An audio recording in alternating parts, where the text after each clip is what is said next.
you on the other side. This is what happened to a child and a parent. If you separate them, they end up to be in each their prison, mental prison, and children who are forced into childcare and childcare homes. They are very often really locked up, do not have their total freedom as a human being.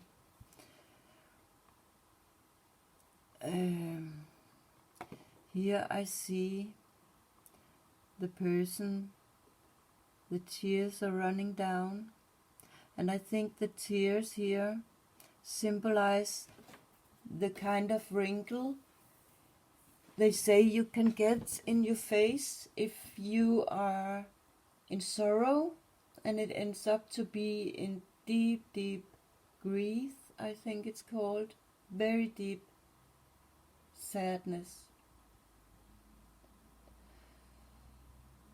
And at what they call the family, the private side of the face, sometimes I have this line. And those who are into face reading also say you can move away every wrinkle in a person's life, because it is they are coming because of life experience that has not been dealt with, that is not solved. And I would say there are also something with the organs in the body, where you can see things in the wrinkles. But I have this line sometimes, and I can see when I have had a couple of days where I'm very, very sad about the situation with my children, between me and my children, that keep on not being good. If I'd had a couple of those kind of days where I have worried about it and think a lot about it, I will end up to get this line at the left side of my face.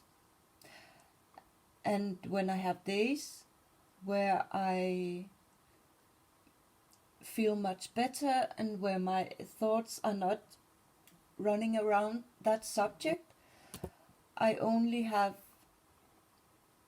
a little bit down here, mostly a little bit here, not the whole line down. But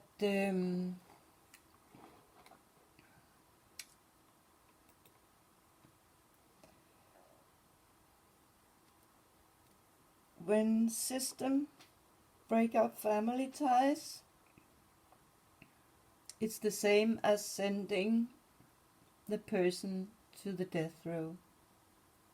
It really is the same as killing the person towards the other person.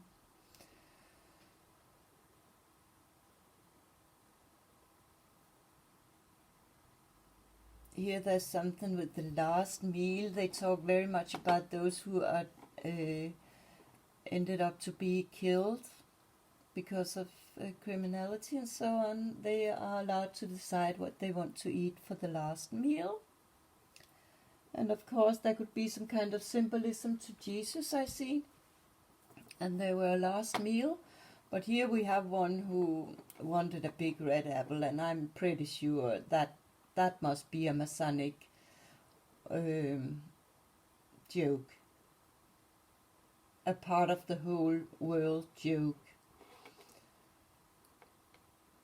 I'm not convinced it's a 100% real story. Here we have a person who bows his head down. What does it say? Killing for love and facing death row. And he has his head where the heart in the chest is placed, the heart of feelings. And I think that's why I think the corona thing that hits the lung on this part. And they also talk about some of the vac can give inflammation in the heart. I think there are some kind of connection to love and love that has been killed, and how you feel and how it makes you feel bad and can make you sick. It's also about some last scary words. Actually, I remember when the system were talking about that my son should not be allowed to see me. There were some papers I got about that they have talked to him, and they have asked him what he would say if there should be a period where he should not see his mom. And they wrote that my son has said he would be very sorry for that. That would make him sad.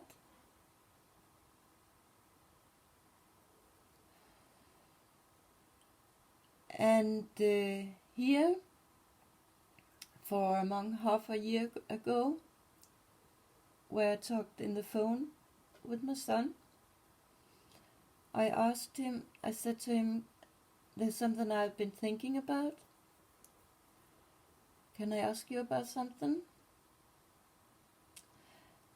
And why I have been thinking about this special thing is because he has got a brown spot on his cheek, the family side of his cheek, and it's not only a little spot, it is really big. And those spots, like the wrinkles has a meaning, spots also have a meaning depending on where they are. And as far as I figured out, a spot at that place should have something to do with a lifelong decision, or something that was lifelong. And I was thinking, wow, could that really be some kind of physical proof that my son mentally has cut me off? And I asked him there in the phone, I have been thinking about if it actually is the way that you best do not want to have me in your life at all. And then he said, well, now I have lived so many years without you, so I assume I can do that rest of my life too. That is what a brainwashed, narcissistic child can say to a parent that they have been manipulated to be up against because of parental alienation syndrome. And when he said that, I said, oh, I'm sorry to hear that. So in a way, without thinking about it, I was saying the same as my son said many years ago, when he were confronted with the situation that we should be separated from each other. I said exactly the same. And when I said, oh, I'm sorry to hear that, it makes me sorry, his reaction was, do you? He said it in a way where he sounded happy. He really sounds like he was happy to hear that I would be sad about that he rejected me.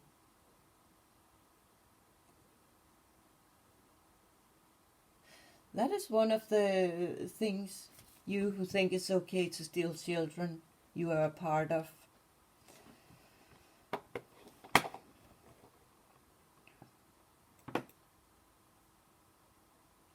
And of course, I know why I ended up in this situation.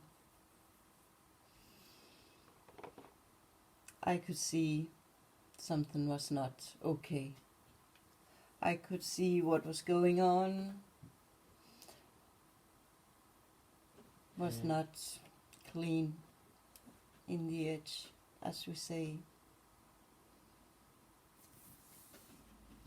There was some kind of dirty business in it. And I really walk around feeling like this pen, yeah, it's turned upside down. But if this pen should be written something, write something, it writes in the heaven.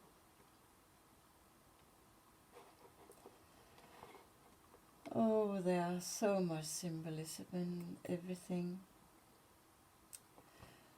But it's interesting times we're living in. And after I had got my eyes open for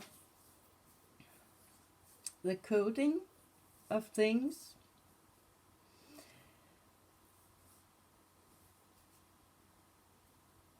and when I meet people, it is much more interesting than it has ever been, because there are said so many things when you have a conversation with a person.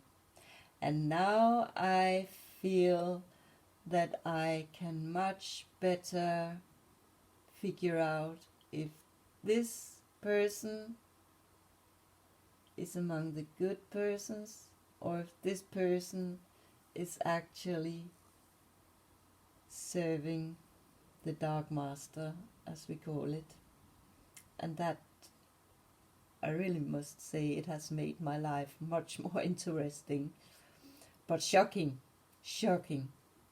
very shocking, because I feel much more alone in the world than I have done before. I really have. Oh my God. So many people walk around and think they are doing good things, and they are serving the good, and they are not aware of that's not the way it is. Well, I don't know what the next episode I will talk about is, but maybe something where I compare child cases with something with refugees or criminals. There are interesting things in those subjects too. Have a nice day, my friend.